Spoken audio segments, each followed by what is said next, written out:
protest that happened last night when things got out of hand. Firecrackers were thrown to crowds of officers. There was some vandalism. What are your thoughts about what happened? Yes, I've spoken with Mayor Brown about what happened. Obviously, I was following developments closely. And number one, as I understand it, there were no serious injuries, is my understanding. That's the latest report I have. I'm thankful for that. Number two, these are challenging situations, right? Folks have the right to protest, but when things turn violent or folks are violating the law, there's going to be consequences. My understanding is multiple arrests were made. If someone's violating the law, that's appropriate, and that needs to happen. So I'm directly in regular conversation, like I said, with the mayor to make sure we're updated. As I understand, things are calm there now, and so I appreciate her work, and she has difficult decisions to make, but appreciate that things are calm now and that nobody was seriously hurt. And we're talking about what happened both in Seattle and in Spokane. Given what the Trump administration did with California, do you have concerns that could happen here? Oh, I absolutely have deep concerns that the decision that Donald Trump made in California could be replicated here.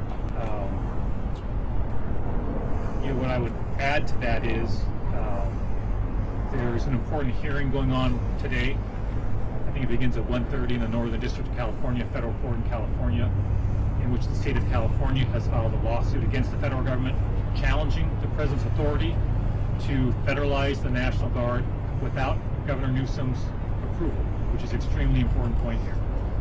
We believe the law is clear. In fact, the law actually says the governor shall approve. That is the language in the relevant statutes. But I would not be surprised if a federal judge makes that decision today after that hearing takes place. So as you can imagine, we're following that very, very closely. And it is obviously our hope that that decision is in favor of California and provides some clarity on what the administration can and can't do when it comes to federalizing the troops without the approval of the governor. So we're obviously monitoring all sorts of situations in real time, including that court decision. I've obviously had multiple conversations with our National Guard, with local law enforcement, with elected officials here. I've canceled my weekend plans, so I'll be here in Seattle and to monitor developments over the weekend as well. So we are doing everything we can to prepare. What I'll also add is, to be clear, we have to start preparing for this potential action by the president in the last 48 hours. Months ago, we started preparing on the legal front, back during my time when I was still Attorney General during the transition, to review what the president's authority is and is not when it comes to federalizing the National Guard. So I've had multiple briefings on the legal issues over a period of many months. So this is not a new issue for me, but obviously now as we come into the weekend, and events are going on in Seattle and Spokane, obviously I've elevated the number of conversations I'm having with leadership across the state to make sure we're as prepared as possible for what's coming. Governor, have you heard anything about the potential ICE strike teams that they're sending to the state? And do you fear the Trump administration will ramp up ICE enforcement as retribution for Washington sanctuary? We've heard nothing, at least in my office. I want to be clear from my office. We've heard nothing. My understanding is that's consistent with what Mayor Harrell, for example, has said. I don't believe he or his team has heard anything either. You want to confirm that with him? That's my understanding as well. And I think the second part of your question was in my concern. Sorry, do you mind? Yeah, any concern that the Trump administration will take sort of retribution against Washington? Well, I mean, of course we're concerned that the president will do here what he did in California, and which, by the way, his actions only serve to escalate the situation in California, and we believe it's illegal. That's a bad combination. An illegal action that escalates a situation. And so we believe that for the protests that are happening here, that we here in Washington State, work with local law enforcement, can handle the situation. And so, of course, we're concerned about that.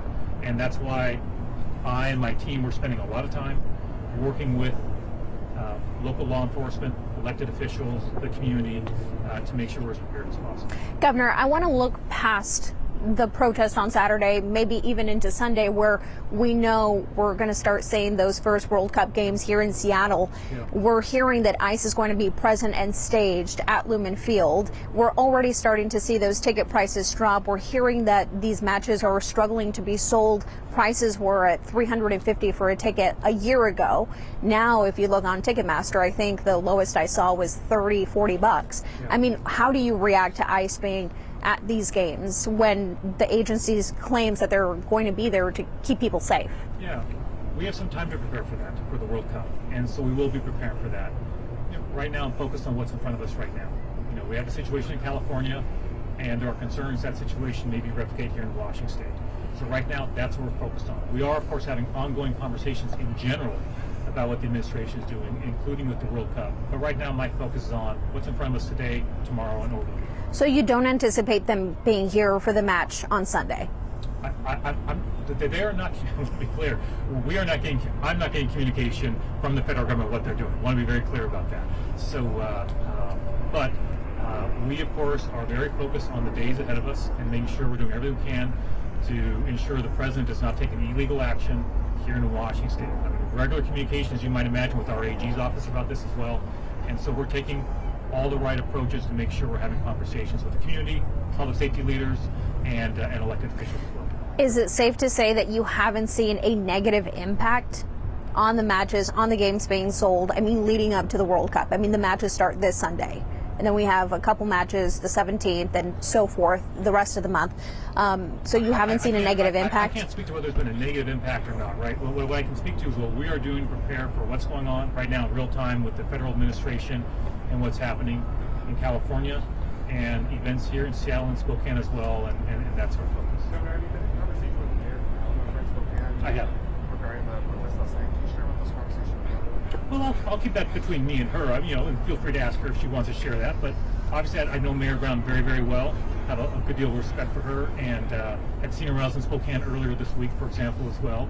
So yes, we had a conversation, a good conversation. She updated me on events that were happening in Spokane and decisions she had made, and just offered to be helpful to her in any way that I could, and just appreciate that, decisions aren't easy, if you're a mayor in a situation like that. So I was really calling just to hear what had happened, to hear her perspective, and to offer any support I could. So I just appreciate that conversation. Obviously, I'll be staying in touch with her. Had a conversation with Mayor Harrell yesterday. Again, just want to reinforce many conversations are going on to make sure that, as governor, we're offering any assistance we can. Even though there was a curfew and state of emergency issued last night, have there been any preparations for potentially deploying the National Guard this weekend? Yeah, what I can say is I'm having conversations with our National Guard, right, with our general. I won't go beyond that, right? What I'll say is, my job is to make sure we're as prepared as possible, that we're communicating with folks all across the state, that we're using the best information that we can, we're being coordinated about our efforts. And many more meetings are ahead. We'll also be having, by the way, a press conference tomorrow is our plan to talk more about these events as well. Maybe I can take one more, but I do have to run to a meeting. One more question. Anyone else? Will you be at the protest Saturday? And if you are not, what will you say to the protest? What thoughts do you have to say to the people who will gather? Yeah, if I will have a press conference tomorrow, that'll be communicating this as well. What I'll say to folks who'll be protesting is, obviously in our country, the right to protest is fundamental. Right? The right to speak out is fundamental. I participate in many marches. I participate in many protests. That's fundamental. The main thing I want to say to folks who engage in that constitutional right is obviously do that in a peaceful way. Anything that is not peaceful, anything that violates the law or is violent, only does one thing. It plays into Donald Trump's hands. I'll be crystal clear about that, right? That only plays into his hands. That's what he wants to see. And so, look, if folks engage in unlawful conduct, they're going to be held accountable for their conduct.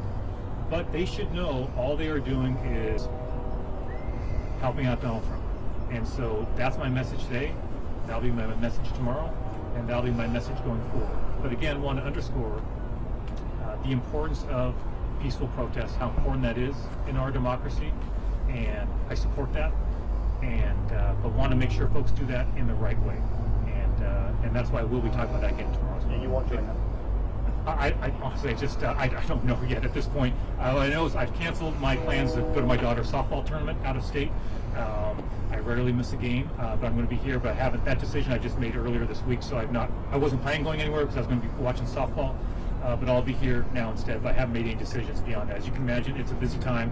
My focus right now is just making sure I'm communicating with all the appropriate individuals, make sure our efforts are coordinated, we have clear chains of command, folks are communicating on a regular basis, and that's my focus right now.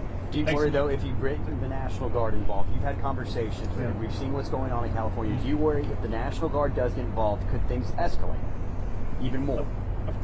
Of course, what happened in California when the president federalized the National Guard was an escalation. That's the direct result of that decision, that unlawful decision, I might add. And so, of course, that is the issue that is right in front of us right now. And so that's why we're watching the developments in the court case in California very closely today. And that is what much of our preparation is for. And so I don't want to get out ahead of it beyond that, but I think we're taking all the appropriate steps to make sure we're ready for that on the legal front, but also making sure we're prepared for anything that might happen from an illegal action by the president here in Washington State. Thanks so much, everybody. Really appreciate your time. Thanks, Dan.